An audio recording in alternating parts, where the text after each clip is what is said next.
Hello मेरे प्यारे students, क्या हाल चाल। हमें उम्मीद है आप सब स्वस्थ होंगे, मस्त होंगे और आप सबकी तैयारी एकदम शानदार तरीके से चल रही होगी।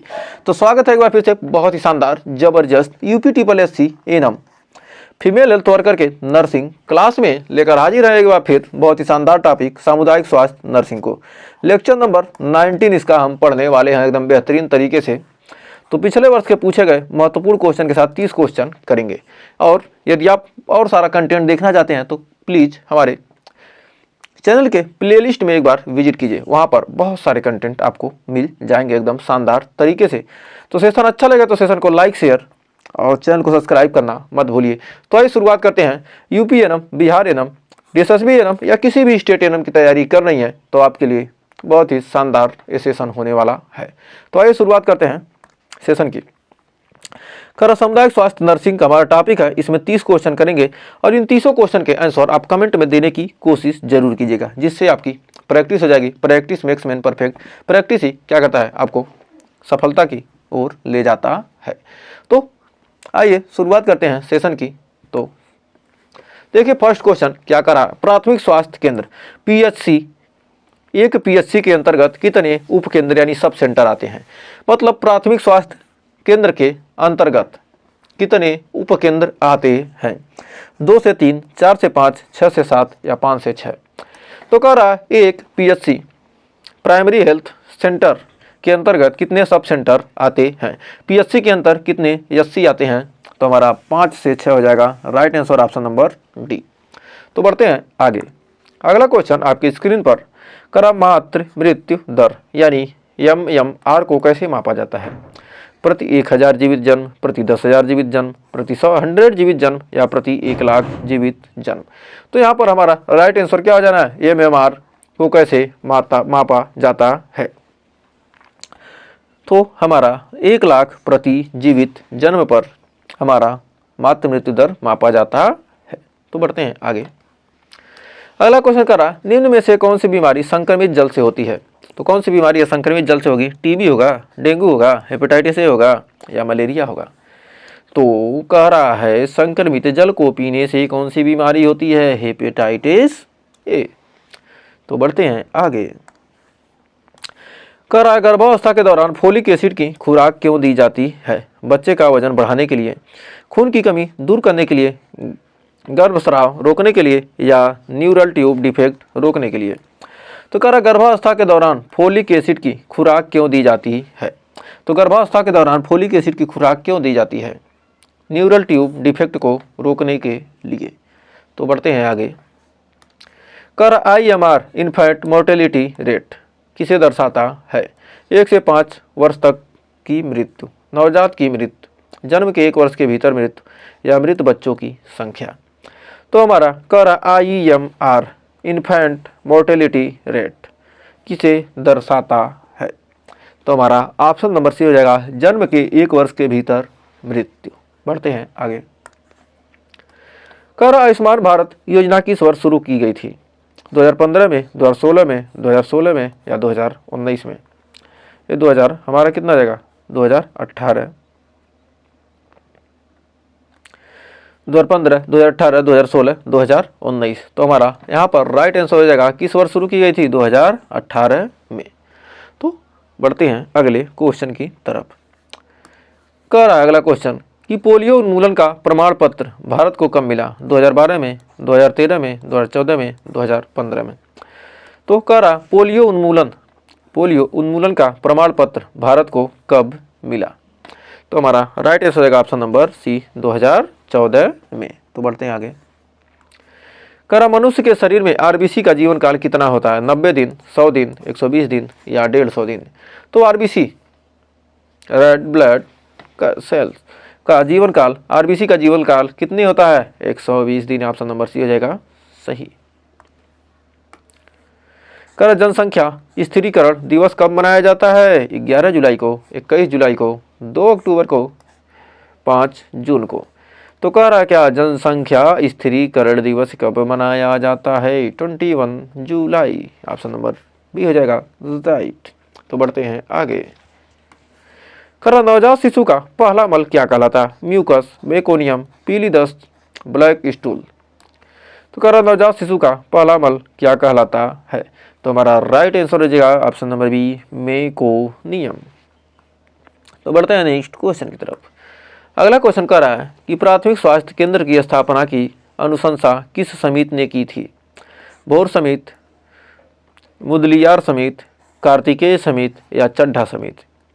तो कह रहा प्राथमिक स्वास्थ्य केंद्र की स्थापना की अनुशंसा किस समिति ने की थी? तो 11 का राइट आंसर होगा ऑप्शन नंबर ए, भोर समिति। बढ़ते हैं आगे। कह रहा आयोडीन की कमी से कौन सा रोग होता है? एनीमिया, पीलिया, गंडमाला यानी goitre, diarrhoea, option number D. तो कह रहा आयोडीन की कमी से कौन सा रोग होता है? तो आयोडीन की कमी से होने वाला रोग है हमारा गंडमाला यानी ग्वाइटर यानी जिसे कहते हैं घेघा। तो बढ़ते हैं आगे। कह रहा किस हार्मोन से दूध स्रावित होता है? Progesterone, oxytocin, insulin, thyroxine? तो कह रहा किस हार्मोन से दूध स्रावित होता है? तो हमारा राइट आंसर हो जाएगा ऑप्शन नंबर बी, ऑक्सीटोसिन। तो बढ़ते हैं आगे। कह रहा जननी शिशु सुरक्षा कार्यक्रम की शुरुआत कब हुई? 2003, 2005, 2011, 2013? तो जननी शिशु सुरक्षा कार्यक्रम की शुरुआत कब हुई? तो हमारा 14 का राइट आंसर होगा ऑप्शन नंबर सी, 2011 में। पढ़ते हैं आगे। कह रहा एक सामान्य नवजात शिशु का वजन कितना होता है? 1.5 से 2 किलोग्राम, 2 से 2.5 किलोग्राम, 2.5 से 3 किलोग्राम या 3 से 4 किलोग्राम? तो कह रहा एक सामान्य नवजात शिशु का वजन कितना होता है? तो एक सामान्य नवजात शिशु का वजन कितना होता है? 2.5 से 3 किलोग्राम। बढ़ते हैं आगे।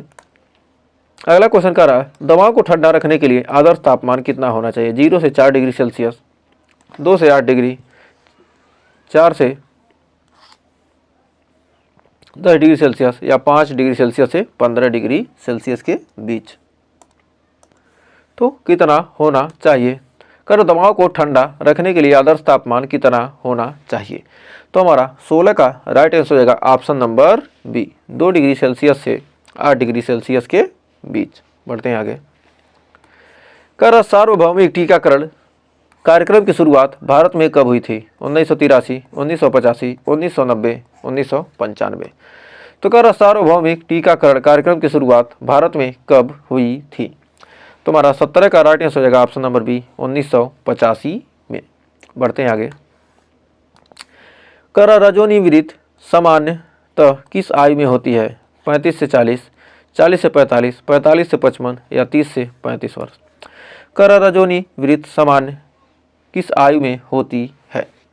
तो हमारा राइट आंसर क्या हो जाएगा? 45 से 55, ऑप्शन नंबर सी हो जाएगा हमारा सही। तो बढ़ते हैं आगे। कह रहा आईयूडी का पूरा नाम क्या है? इंटरनेशनल यूटेराइन डिवाइस या इंट्रा यूटेराइन डिवाइस या इंट्रा वेजिनल डिवाइस या इंट्रा वेस्कुलर डिवाइस? तो कह रहा आईयूडी का पूरा नाम क्या है? तो हमारा राइट आंसर हो जाएगा intra uterine device, intra uterine device यानी ऑप्शन नंबर बी हो जाएगा राइट। बढ़ते हैं आगे, करते हैं फाइट क्वेश्चन से। गर्भावस्था में पीलिया का पता लगाने के लिए कौन सी जांच होती है? LFT, KFT, CBC, RFT?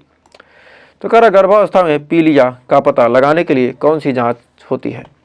तो गर्भावस्था में पीलिया का पता लगाने के लिए कौन सी जांच होती है? LFT यानी ऑप्शन नंबर ए हो जाएगा सही। नेक्स्ट, भारत में टीबी उन्मूलन का लक्ष्य किस वर्ष तक निर्धारित किया गया है? 2023, 2025, 2030, 2035? तो कह रहा भारत में टीबी उन्मूलन का लक्ष्य किस वर्ष तक निर्धारित किया गया है? भारत में टीबी उन्मूलन का लक्ष्य किस वर्ष तक निर्धारित किया? 2025 यानी ऑप्शन नंबर बी हो जाएगा सही। नेक्स्ट, कह रहा प्रथम सहायता में ABC का मतलब है airways, breathing, circulation, alertness, body, CPR, attitude, brain, chest, abnormality, bleeding, clotting? तो कह रहा प्रथम सहायता में फर्स्ट एड में ABC का मतलब क्या है? तो राइट आंसर हो जाएगा एयरवे, ब्रीदिंग, सर्कुलेशन। तो बढ़ते हैं आगे। जन्म के समय नवजात की अपगार स्कोरिंग कितने मिनटों पर की जाती है? 1 से 3, 1 से 5, 2 से 4 या 2 से 6 मिनट? तो कितने मिनट तक की जाती है? अबगार स्कोर जन्म के समय नवजात की अबगार स्कोरिंग कितने मिनटों में पर की जाती है? तो राइट आंसर हो जाएगा 1 से 1 व 5 मिनट पर, यानी ऑप्शन नंबर ए हो जाएगा, बी हो जाएगा राइट। ऑप्शन नंबर बी हमारा राइट आंसर। नेक्स्ट, कर गर्भावस्था में उच्च रक्तचाप को क्या कहते हैं? प्री क्लेम्सिया, यकृत दोष, क्लेम्सिया या हाइपोथायराइडिज्म। तो कर गर्भावस्था में हाई बीपी यानी उच्च रक्तचाप को क्या कहा जाता है? प्री क्लेम्सिया। ऑप्शन नंबर ए हो जाएगा सही। तो बढ़ते हैं अगले क्वेश्चन की तरफ। तो अगला क्वेश्चन क्या कह रहा है? कह रहा भारत में शिशु मृत्यु दर की गणना किस आधार पर होती है? 100 पर, 1000 पर, 10,000, 1 लाख पर। तो कह रहा भारत में शिशु मृत्यु दर की गणना किस आधार पर होती है? तो राइट आंसर हो जाएगा 1000 पर, यानी ऑप्शन नंबर बी हो जाएगा सही। तो बढ़ते हैं अगले क्वेश्चन के साथ। कह रहा निम्न में से कौन सा विटामिन वसा में घुलनशील नहीं है? Vitamin A, vitamin C, vitamin D, vitamin C. तो कौन से? कीड़ा, KEDA, कीड़ा ये किसमें है? वसा में घुलनशील, वसा में। और इसके अलावा जो नहीं है, ए हमारा वसा में क्या है? घुलनशील है, ई वसा में घुलनशील है, डी वसा में घुलनशील है। तो कौन वसा में घुलनशील नहीं है? तो हमारा विटामिन सी हो जाएगा, वसा में घुलनशील विटामिन नहीं है। तो किसमें घुलनशील है? तो वसा में नहीं घुलनशील है, तो क्या है? ये हमारा जल में है, जल में घुलनशील है। बढ़ते हैं आगे। कह एक महिला को टीटी का पहला डोज कब दिया जाता है? गर्भावस्था के 9वें महीने में, पहले तिमाही में, या दूसरे तिमाही में, या तीसरे तिमाही में। तो टीटी का डोज कब दिया जाता है? एक महिला को टीटी का पहला डोज कब दिया जाता है? राइट आंसर हो जाएगा फर्स्ट तिमाही में, पहले तिमाही में। बढ़ते हैं आगे। आशा कार्यकर्ता को कितने जनसंख्या पर नियुक्त किया जाता है? 500, 1000, 2000, 5000। तो कह रहा आशा कार्यकर्ता को कितने जनसंख्या पर नियुक्त किया जाता है? तो हमारा 28 का राइट आंसर होगा ऑप्शन नंबर सी, 2000 नहीं, हमारा राइट आंसर होगा 1000 पर। तो आशा कार्यकर्ता को कितने जनसंख्या पर नियुक्त किया जाता है? ऑप्शन बी हो जाएगा 1000 पर। बढ़ते हैं आगे। कर HIV संक्रमण की पुष्टि के लिए कौन सा परीक्षण किया जाता है? ELISA, Widal, RFT, Mantoux. तो कह रहा HIV संक्रमण की पुष्टि के लिए, HIV संक्रमण की पुष्टि के लिए कौन सा परीक्षण किया जाता है? तो हमारा राइट आंसर रहेगा option number A, ELISA test. यदि इसमें आपको डाउट होगा तो इसे कमेंट में बताइएगा कि कितना सही होगा। कमेंट में इसका बताइए कि आशा कार्यकर्ता कितने जनसंख्या पर नियुक्त किया जाता है, 2000 होगा कि 1000 होगा, आप कमेंट में जरूर बताइएगा। कर भारत में टीकाकरण के लिए इस्तेमाल होने वाला कैलेंडर आर्यन, TCP या UIP या नैको या NVB, DCP। तो कर भारत में टीकाकरण के लिए इस्तेमाल होने वाला कैलेंडर कौन सा है? टीकाकरण के लिए भारत में इस्तेमाल होने वाला कैलेंडर कौन सा है? तो हमारा हो जाएगा UIP, ऑप्शन नंबर बी हो जाएगा सही। तो हमें उम्मीद है ये 30 क्वेश्चन आपको अच्छे से क्लियर हो गए होंगे। 30 में आपने कितने सही किए, यही प्रश्नवाचक चिन्ह को आपको हटाना है। क्या करना है? हमें कमेंट बॉक्स में बताना है। और सेशन अच्छा लग गया हो तो सेशन को लाइक और शेयर करके चैनल को क्या कर देना है? सब्सक्राइब कर लेना है। एक का 3 काम, ये 4 काम आप कर दीजिए। हम आपके लिए बहुत बेहतरीन कंटेंट लाने वाले हैं। यदि आपको टेलीग्राम पर डाउट ग्रुप चाहिए तो कमेंट कीजिएगा, वहाँ पर डाउट ग्रुप आपके लिए बना दिया जाएगा। यदि सेशन अच्छा लगे तो सेशन को लाइक कीजिए, शेयर कीजिए, कमेंट कीजिए। और सारे वीडियो देखने के लिए हमारे चैनल के प्लेलिस्ट में एक बार ज़रूर विजिट कीजिए। तो आज के लिए बस इतना ही। मिलेंगे नेक्स्ट वीडियो में कुछ और क्वेश्चन के साथ, कुछ और टॉपिक के साथ। तब तक के लिए टेक केयर।